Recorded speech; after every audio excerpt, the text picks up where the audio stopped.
So to start at the beginning, my dad was 52 when I was born, and my mum was, in fact, his third wife. Whilst he had his own difficult childhood, as a kid I didn't understand why he was the way that he was.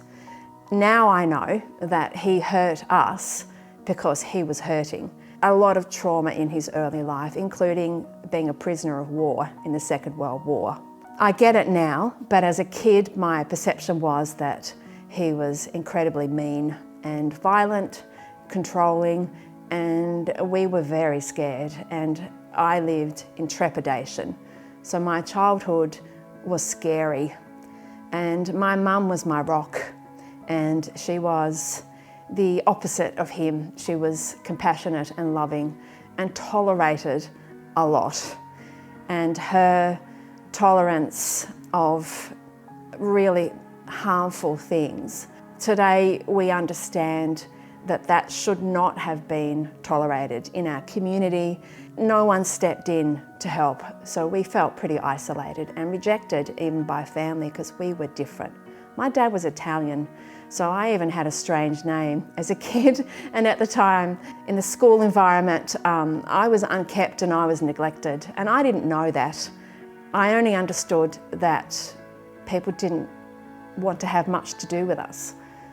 So my childhood was pretty sad and traumatic, but my mum was the person who kept us sane. Through all of the difficulties, she remained loyal and committed to raising her kids to the best of her ability. But then she died, and I was 13, and we had 3 days' notice that she was riddled with cancer. She was 47, far too young, and I was even more alone.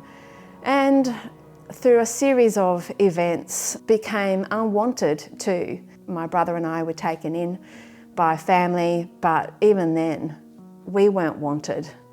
We were a nuisance. As a kid, difficult childhood, but as a teenager, I wasn't wanted, and I didn't have a good sense of who I was. I didn't feel like I belonged anywhere. I don't blame anyone, by the way, and I'm not bitter about this, but those messages became part of who I became, and I ended up in foster care, and eventually I was placed in my own apartment as a 16-year-old girl.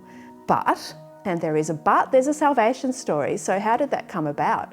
How did this pretty vulnerable child with people who were connected to me but who didn't bother much with me? The night that my mother died, I literally, in my despair, cried out to the Lord, like, Lord, God, help me. I don't know what's next. And he did. And I didn't know that that 13-year-old girl was talking to someone who actually could help. I was really desperate. So God answered my prayer in a way that I've only, even today, have come to understand. And I made friends with people through church. My foster parents were Christians. Someone who became a friend of mine quite miraculously, who was a stranger on a bus that I caught, felt prompted by the Lord to pray for me, and she didn't know who I was. And I later became her friend, and I became a Christian. So even though my childhood prayer was in a moment of despair and I truly didn't know what I was doing, God answered that prayer, and he provided that future friend. He prompted her to pray for me. I sat in a church with my foster parents for 2 years until I realised that I needed salvation. But since then, since that miracle in my life, God has truly restored and healed my brokenness.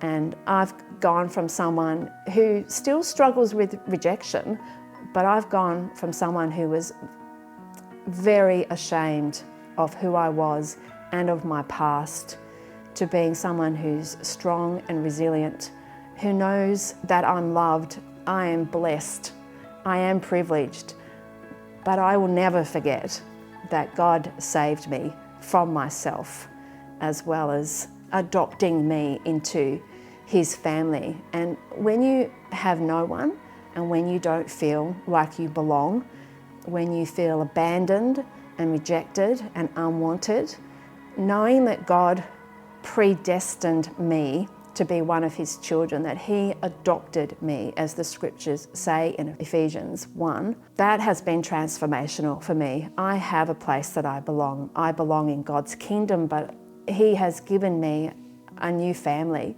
Lots of scriptures over the years have spoken to me, but we have this treasure in jars of clay to show that the surpassing power belongs to God and not to us. We are afflicted in every way, but not crushed, perplexed, but not driven to despair, persecuted, but not forsaken, struck down, but not destroyed, always carrying around in the body the death of Jesus, so that the life of Jesus may also be manifest in our bodies.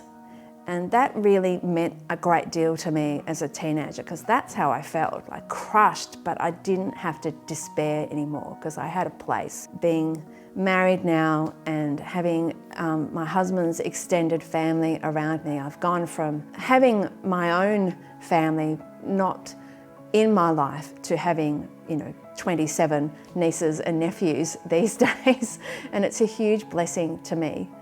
But I know it's God restoring to me the things that I lost as a child. And that's just amazing. It's a miracle. Salvation is a miracle.